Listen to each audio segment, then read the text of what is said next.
O dia amanheceu movimentado hoje em Brasília e também em outras regiões do país, né? Mais uma fase da Operação Lava Jato. Os agentes estão cumprindo mandados de busca e apreensão na residência do presidente da Câmara, Eduardo Cunha, por exemplo. Alguns ministros também têm sido alvo, entre eles o ministro do Turismo, Henrique Eduardo Alves.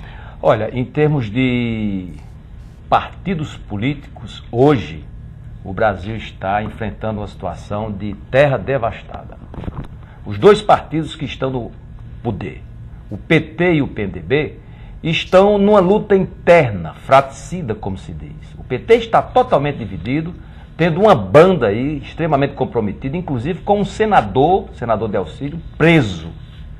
O PT está em confronto com duas alas e, no geral, disputando a presidente Dilma com o vice, que é do PMDB, de Michel Temer, que estava numa situação, caso se confirmasse um processo de impeachment, de assumir o poder e já se estruturando, se articulando. Mas o PMDB, se o PT está dividido em duas partes, o PMDB está fracionado em várias facções.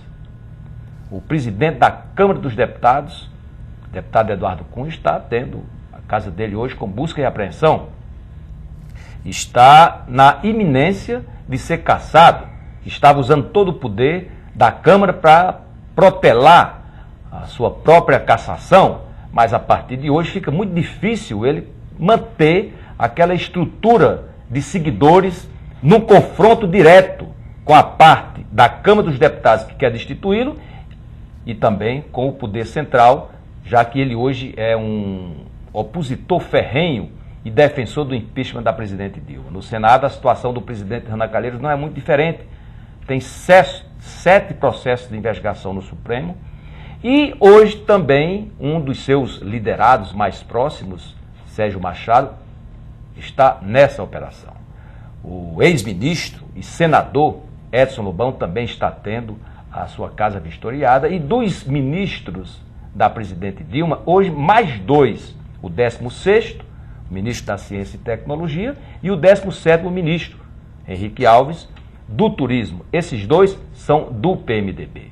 Então pode-se afirmar que essa devastação partidária coloca os partidos brasileiros hoje numa situação que eles não representam mais os representantes políticos eleitos e muito menos os representados, aqueles que elegeram esses representantes aí que estão encalacrados nesses processos da Lava Jato, que levou o país a essa situação que ninguém sabe realmente o que pode acontecer, não é nem nesses próximos meses, nessas próximas horas. Hoje, por exemplo, na Câmara dos Deputados está prevista mais uma reunião do Conselho de Ética, já que todo aquele procedimento adotado nas últimas 3 semanas foi praticamente invalidado na avaliação das denúncias contra o deputado Eduardo Cunha.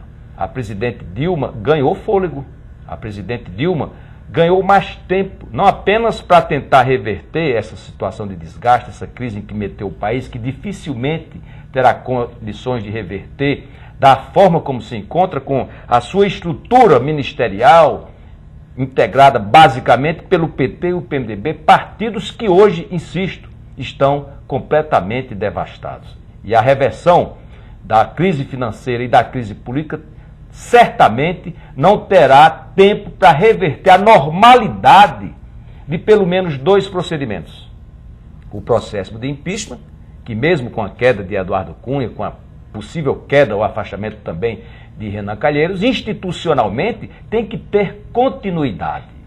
Essa continuidade do processo de impeachment, ela não tem mais aquela pressa que o governo queria para derrubar logo, nem mais aquele tempinho a mais que o PMDB, Eduardo Cunha, queria para se garantir no poder, porque as instituições democráticas não estão restritas apenas a esses setores até agora avaliados. Elas têm aí entre os 3 poderes, com as suas independências, o executivo, o legislativo, que é onde se situa nesse momento em termos públicos, institucionais, a maior crise, tem um 3º poder que está cada vez mais assumindo o controle da situação, e que também não é tão unido, mas quando ele decide, vale pelo que ele decide, que é no Supremo que a gente acompanha, tem também divergência entre os ministros, mas é para onde estão sendo carreados todos os procedimentos, tendo como condutor final de todo esse processo, que até o momento eu poderia até afirmar assim, é a única coisa que hoje está prestando e que deve ser respeitada, e que deve ser preservada, e que deve ser entendida, e que deve ser seguida, é a Constituição brasileira. É a única saída é a Constituição brasileira. Se esses políticos que estão encalacrados, tanto no Executivo quanto no Legislativo, tivessem seguido a Constituição brasileira, nós não estaríamos nessa crise. Mas ela foi colocada de lado, o interesse público da República foi colocado de lado em função de interesses privados que nós todos estamos acompanhando, e ninguém pode imaginar que sem a Constituição, o respeito à Constituição, a gente pode ter outra saída. E o guardião da Constituição é o Supremo Tribunal Federal. Essa crise se resolve nas ruas, com a pressão da sociedade, estava praticamente em todos os seus embates restrita na Câmara dos Deputados e no Senado, mas cada vez mais chegando ao Supremo, que tem na Constituição o seu guardião. As manifestações mais recentes mostraram, evidenciaram, que não tem mais aquele conjunto da sociedade integrado por diferentes correntes, que no começo tinha desde aquele que defendia a intervenção militar, até aquele do próprio governo que estava insatisfeito, que ia lá fazer aquelas manifestações. Essas manifestações hoje estão segmentadas. Ninguém pode imaginar que quem concorda com a permanência de Eduardo Cunha estava domingo nas manifestações. Ninguém pode imaginar que quem concorda com a permanência de Renan no poder estava nas ruas.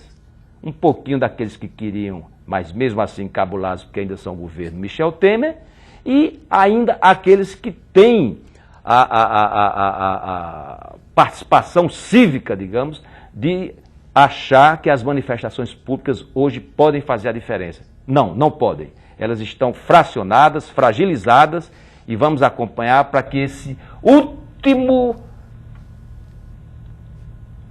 reduto, para não deixar o país completamente no caos, funcione a tempo e a hora, que é o Supremo Tribunal Federal, que também foi acusado, denunciado, nesses últimos dias, de, através de uma decisão do ministro Fachin, ter adiado aí, com a possível anulação daquela votação secreta que teve na Câmara dos Deputados, e hoje também algumas outras demandas que podem tirar de um ministro aquele poder de ser o condutor, de ir por aqui ou por ali, na encruzilhada que o Brasil se encontra hoje.